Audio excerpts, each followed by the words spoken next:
that school might be right for others, but it's not right for my child. Mm. And it was in a different district than I worked in. So I was like, I'll take them to my district. People move to my district to put their kids here, and I'm going to put them at a school right by my office. And the first transition, and that's navigating the system too. It's recognizing that you might think you made a good choice because on paper, Yep. the school was the school, and it just absolutely wasn't for my child. Yep. And so it's swallowing your pride too and saying, we're going to go. And again, I recognize there's a privilege in knowing how to navigate a system, and that I could take him to my district where I worked. Right. But the school we might think is right, that school might be right for others, but it's not right for my child. And it was in a different district than I worked in. So I was like, I'll take them to my district. People move to my district to put their kids here, and I'm going to put them at a school right by my office.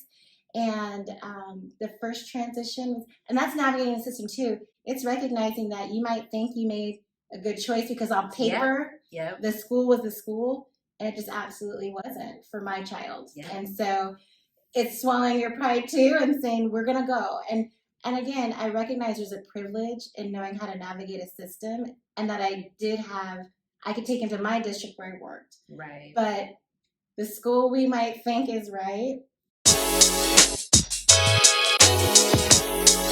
Hi, thank you so much for joining the Falling for Learning podcast. I am TD Blennaw. We have this podcast to help parents and caregivers with having the resources, strategies, and tools needed to make sure that their children are on track for learning and to stay on track for success.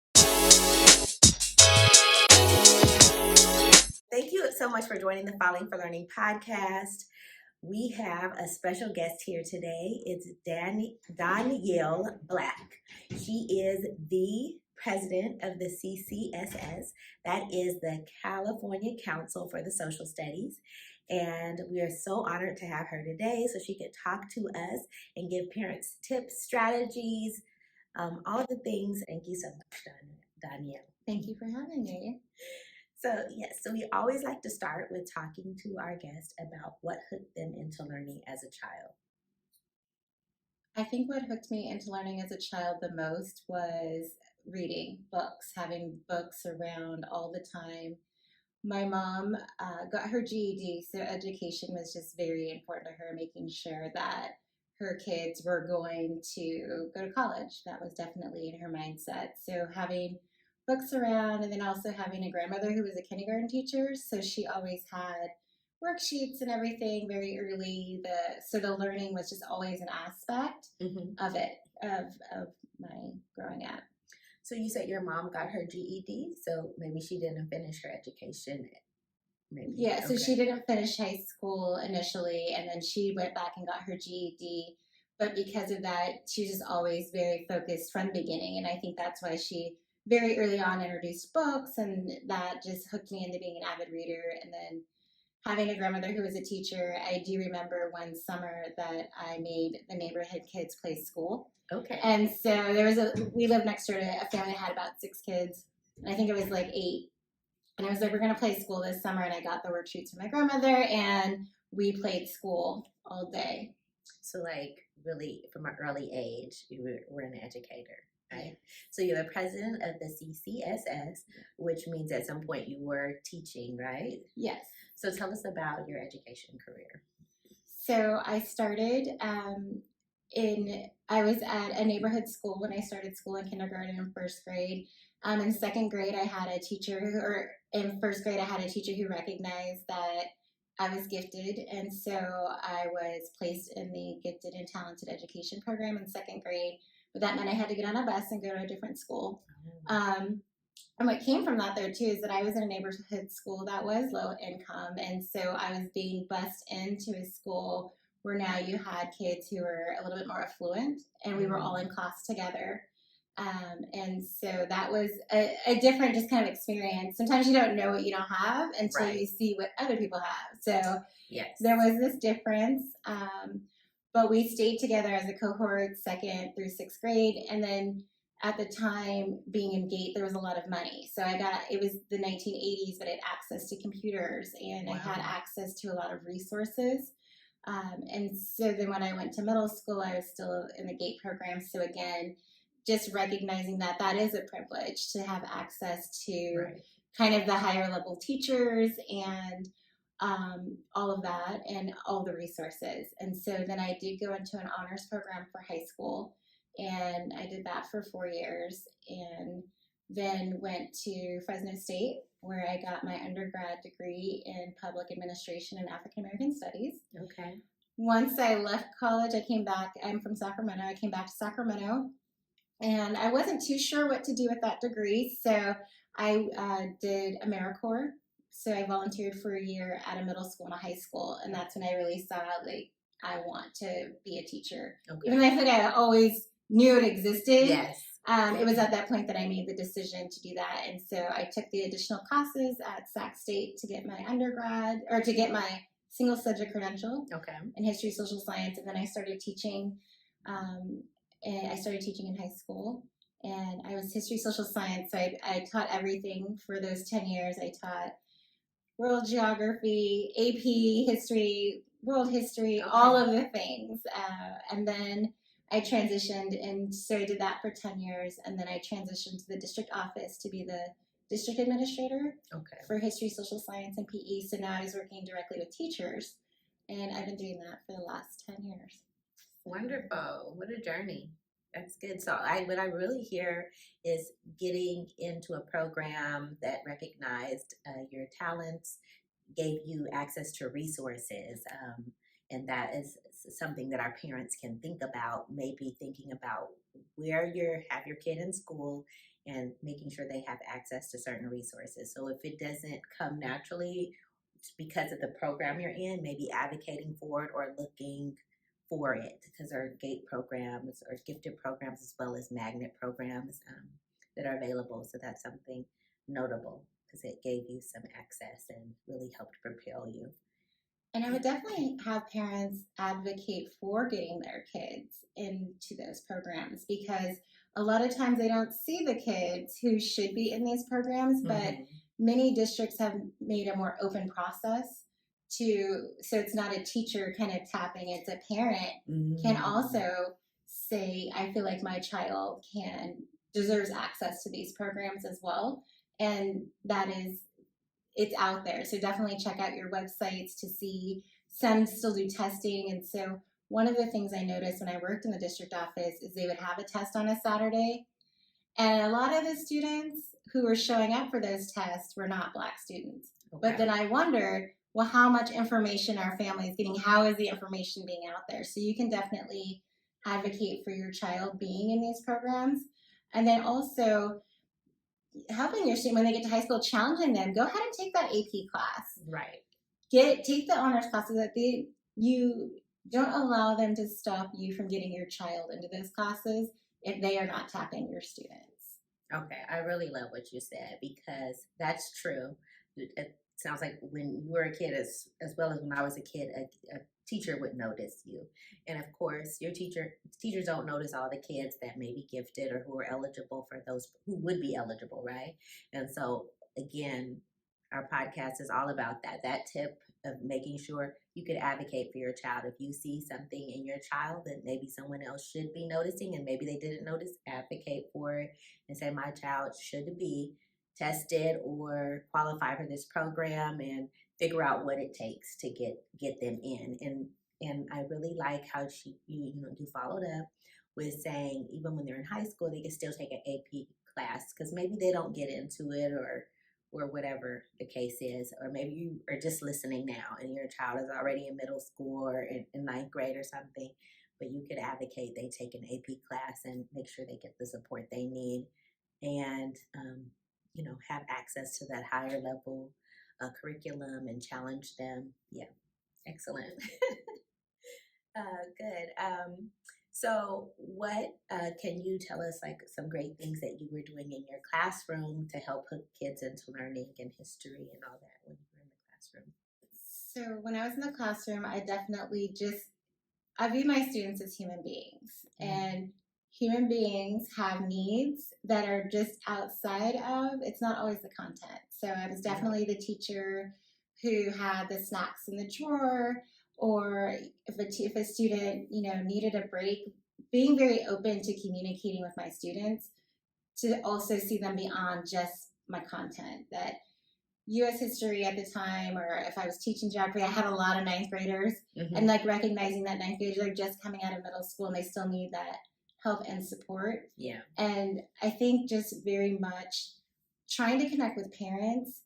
Let your teachers know if something's going on. I know that as parents, sometimes we don't want to, because I have a ninth grader, but that you don't want to overshare. But if something's going on with your student, letting the teacher know this is what's going on with my student, to alert them to treat your child gently. Now, I would like all teachers to treat their families gently. Yes. But sometimes, if something's going on with your student or with your family that might be coming into the classroom, letting that teacher know so that they don't blow up at the student that day. I mean, because also teachers are human. Yes. And so if they kind of know that about your student or something's happening with your family, most teachers are going to want to help. And then you also find out the teachers who don't, which is good information for how and why maybe your child doesn't engage with this teacher in a positive way. So just I communicate with families, and having families communicate with me is just very important. Right. Yeah, I just want to highlight that. That really makes sense. And as parents, also thinking about that when you're interacting with your child, if something's going on, being sensitive to that. And of course, letting people around them, if they're in sports, if they're, in going to school, and the teachers may not know, so giving them that grace, letting them know. Okay. So what can you tell us about, as a mother, what can you tell us some things that you do to make sure that your child is on track for learning and stays on track for success? It has been very interesting navigating the educational system as a parent educator. I had a very positive experience going through school. I saw education as this is what saved me, this is what allowed me to build a life for my child. Mm-hmm. My young Black son has had a very different experience that I saw starting in kindergarten. So I knew that there was a special school. I was like, I'm going to do everything I can to get him into this school. It has all the accolades. It's one of those where you have those private schools that are in the public. Right. And so I knew that, and I did everything I could. I'm going to get him in this school. And that's when I transitioned jobs. So I had a little bit more flexibility. You don't have as much flexibility as a teacher to take a day or to take a couple hours to go volunteer. Right. And so I get him in this school. I think I've done the right thing. And then almost immediately in the kindergarten class, I recognized, oh no, this teacher, is she being mean to all the kids? Is she just mean, or is she just mean to my kid? But the reason why I was able to see that is because I did have the flexibility and opportunity to go in the classroom and see it. Because that was not what I thought kindergarten was going to be like. I'm a teacher, I love education.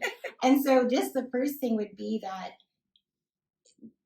I had privilege being able to go do that. Yeah. But if you can tap into family or friends, and if there's a volunteer opportunity in the school to get into the school and see what it's like for your kid, even starting immediately in kindergarten. And so even though it was uncomfortable, I had the opportunity to volunteer a lot, so I was around. Right. We stayed for first grade, and I was like, okay, well, this school is the school that everyone sends their kid to. But by second grade, just recognizing that school might be right for others, but it's not right for my child. And it was in a different district than I worked in, so I was like, I'll take them to my district. People move to my district to put their kids here, and I'm going to put them at a school right by my office. And the first transition, and that's navigating the system too. It's recognizing that you might think you made a good choice because on paper, the school was the school, and it just absolutely wasn't for my child. And so it's swallowing your pride too and saying, we're going to go. And again, I recognize there's a privilege in knowing how to navigate a system, and that I could take him to my district where I worked. Right. But the school we might think is right. And I also think we left him there too long. But I took him to the new school, and we had a great third grade. And then we had fourth grade came along, and almost immediately, I recognized that this teacher, just for whatever reason, didn't like my son. And I didn't know if part of it came from me being this Black woman in a district administrator position. All up in it. I came in and I told her I work right down the street. I can come in anytime. I can provide whatever support. And I was really excited. And then almost immediately I just recognized that she, and because I was an educator, and I just think this is so important with our kids, that we have the best of intentions and we want to do what's best for them, but we make mistakes. And so even though it was fourth grade, the teacher in me said, hello, parents. All across the United States, we have students who don't know how to read well and who don't know how to write well. Now, I'm not here to shame you, but I am here to blame you. If your child is behind, it is partially your responsibility and your fault. That next generation needs to be the one that's telling your story, not other people, not other families, not other races or ethnicities. Your family needs to be able to tell your story. And if your child can't write well, who's going to tell your story? I have written 2 books to help address these issues. It is the Rewrite Method, the Parent and Educator Guide for Getting Middle Schoolers to Fall in Love with Writing, and the Rewrite Method Workbook, the Parent and Educator Action Plan for Getting Middle Schoolers to Fall in Love with Writing. This book gives you step-by-step and easy to use and implement activities to make sure that your child not only gets better at writing, but loves to write. Join us for Well Educated Wednesdays every Wednesday on Instagram Live at Falling for Learning. It is a free parent question and answer session where parents can ask questions, learn about resources, strategies, and tips to make sure their children are on track for learning and stay on track for success. That's every Wednesday on Instagram Live at Falling for Learning. We look forward to seeing you and helping the next generation thrive. well, sometimes you're gonna have a teacher that that you don't really like, and this happens. Instead of really recognizing, like, no, immediately this teacher is problematic and it's a problem, I was trying to help him navigate a system to say sometimes you're gonna have these encounters, but it's also because I had a high school mentality. Your fourth grade teacher you have to spend every day with shouldn't make you feel like they don't like you, because that's what he said. Well, she doesn't like me, and I was like, well, teachers are like that because that's high school teachers. 50 minutes, yes. I didn't really get it, and it was not a great experience for him. And part of it was also too having him in a district where I worked. Is it was coming down to, well, if I start pushing this, what about my job? And so that was also a recognition to me of the downside of being a parent and an employee in the same school district, because I felt in the moment I couldn't be both. And so instead of, it got progressively worse. It was just a very terrible year for him. But I then was able, again, because I have access to system. I know how the system works. Right. So then I went and I moved him schools again. Right. But this time because I'm in the system, said I want him to go to this school and I want him to have this teacher. Yeah. And I was able to do that. But I also will implore you that even if you don't work in the system, you can do that too. Yes. You can go. I just love this. Go and say, my child is not being successful at this school because of this teacher and this administrator. So he needs to go, or they need to go to another school. Yes. And push for that, because, and so I put him at this new school where I knew the teacher. So I was like, I feel like there's safety here. And the principal was great. And I was able to share with the teacher, like, he has educational trauma. He has been traumatized. When Bettina Love said spirit murdering, I said that was what they were trying to do. And so I wanted him in a space that could be loving, that could be healing. And because I knew the teacher and I told her what he went through and we had communication, we were really working on getting him back into connecting to school. And that would be in 2020. So he was only in school for 5 months. So can we just pause for a moment? You have said so many things that could help, our parents just being able to go and see. So yes, you may not be the great Dawniell Black, right, and have all the resources, but you will have a day off here and there that you could come and see and experience what the classroom is like. And see if that resonates with you. Like some of the kid, that your child might be saying, the teacher doesn't like me, or it's like this, and you'll be able to see some of it. You're not going to see everything. Like if your child is supposed to be acting up, they may not act up while you're there, but you could see what is around and the atmosphere and how the teacher's not really responding to everyone the same way or whatever. And it'll give you an idea. And, moving your child, maybe you think, some people, like I've been in the same school, kindergarten through whatever, and that may or may not work for your child, and just really coming to terms with that is really important.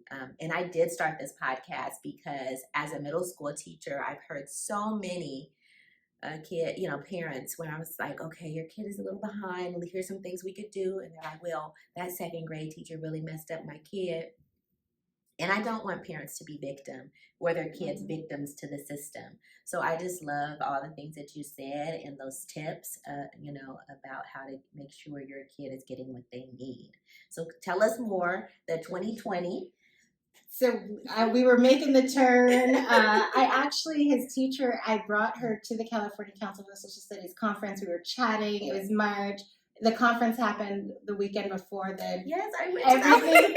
Everything shut down, and it was so everybody's all the feelings. So then that interrupted his 5th grade year, and because I had the ability to work from home for 6th grade, I said, you know what, we're doing a digital academy, and we're gonna sit side by side every day, and we're gonna do homeschool. I'm not gonna send you back. Like as long as I'm home, you're home with me. And so so his whole K-6 experience was just so disrupted, and he went through so much that when it came to 7th grade, then I said, I don't want you in my same district anymore. I'm gonna put you in a space in our home district. And again, because I knew a teacher at the school site, I did all the things. It was another one of those magnet type schools, but I did all the things to get him in. Went to the parent night.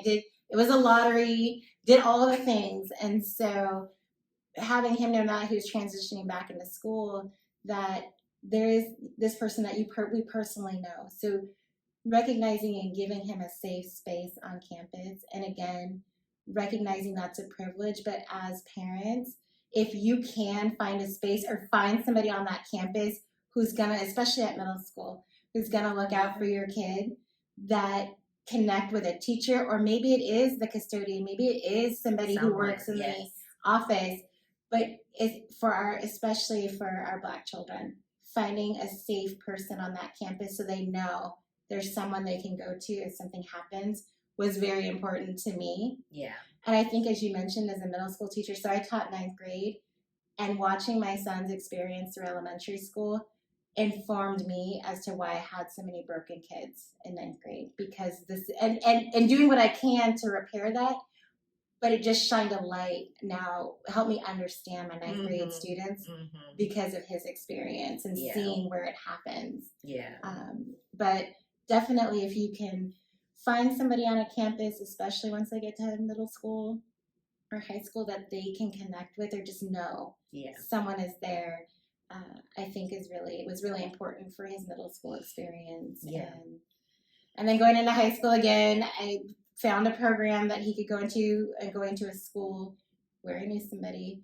That's kind of after kind of what I've experienced, like finding someone who he can go to, or just knowing there's a safe space. Yes. It's just been really, and I mean, the school has 3,000 students too, so that's knowing that there's an adult that I can go to, I think it's been important. And so 9th grade, we just finished the first semester, halfway through the second, has been an experience for him, but. Wonderful. And just, again, highlighting, doing all those things. Like, it's true. Sometimes getting into certain schools is jumping through lots of hoops, doing, but it may be worth it. And, and it might not, It might not. right? You might do all those things, it might not, but, really paying attention, like I said, visiting that campus, trying to see who you could, your child could connect to, or you could connect to, or with, it, taking time to, figure out if this is the right fit, if it's not, and being ready to change if you need to, because it could do a lot of damage to your kid. Yeah, I can relate to that. Yeah. We thank you so much for sharing your story. Even as an educator, people might think, oh yeah, she's got it together. She's a teacher, she's an administrator, she does all these things, and it still may not be the connection with our child, because they're not us, right? They're not going to have the same experience, no space and time. So what are some mistakes that you've made as a parent? Well, you said a couple of them, but that's always what I like to talk to about too, is like some missteps that you took that you maybe had to reset or help reframe for your kid that may have been your fault more, not some of that was the other people's fault. So just thinking how parents could reset situations with their kids, because sometimes things go awry.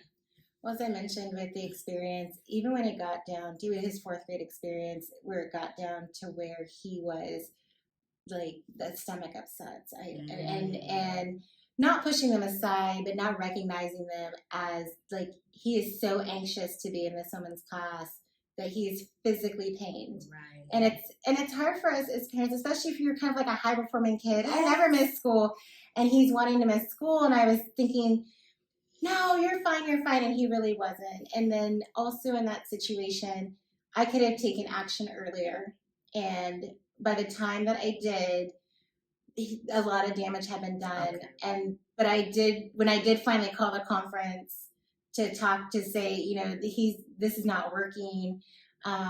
So he did end up moving classes, and I feel like I knew it wasn't right early, and I should have moved him out of that class at the time. So that was an experience. And how I've reset that, though, is in middle school when he did transition back, I had to let go of what I think of as, no, you go to school every day. There's not a reason to miss school. But then remembering he stayed at home for all of sixth grade. So when he came to me and he's like, I can't go today. I can't do it. And being willing to say, okay, I understand. So that's that teacher hat that's like, no, you go to school every day. Yes. And then also being Black parents, no, they're going to starve me if you miss school. Yes. But saying, do you know what, though? If this is what you need, I have to let those pieces go. Yes. And so I think that that's really what came out of like a transition too. Again, being a high performing student, never wanting to miss school. And I loved school, and I just recognized he doesn't love school. Yeah. But that doesn't mean he can't love learning. Yes. And so what spaces and how do I help him understand the function of school? Right. But also recognizing your school experience hasn't been the best. So why would you love school? But how can we still make sure you love learning? Yeah. So much right there that you were saying. Yeah. Wow. Because I could be rigid too. Like some of us as parents, because listen, we want it to be this way. It should be this way. But recognizing and really helping, recognizing their needs may be different, right? Because we might be just like that. I definitely can relate. But our kids aren't that way, and just trying to give them some space, right? Not to just be rigid in what our experience is and how we are. And that's hard. It's hard. Like, and other people might have that judgment, like, oh, your child didn't come. Like, I know what I'm doing. Yes, I'm not doing this. That's a lot. It's a lot. So, any final things like that you want to tell parents as they're trying to navigate the system, or they may have some setbacks in their child's learning journey? So, any final things you want to say? I have sometimes grappled with not wanting to be that parent. So, not wanting to be the one that's pushing or that's calling all the time. Be that parent because that is your child. Yes. And be that advocate. Don't feel like, well, I don't want to say anything because I don't want to be that parent. Be that parent because your child needs you to be that advocate for them. And so don't ever feel like you can't push for something or say something or do something because you don't want to be perceived as a certain way. Right. Because and when I think of the mistakes, it's because I didn't want to be that parent, and the only person who suffered was my child. Oh my goodness. So be that parent. Be that parent. Oh my goodness. Thank you so much for joining us, Dawniell Black. We appreciate you so much. Thank you for joining the Falling for Learning podcast, and have a great week. Thanks again for supporting the Falling for Learning podcast. New episodes go live every Saturday at 5 p.m. You can watch us on youtube.com at Falling for Learning, or listen on all major podcast platforms such as Apple, Google, Audible, Spotify, and much more. For more resources, visit fallinginlovewithlearning.com. We really appreciate you. Have a wonderful week.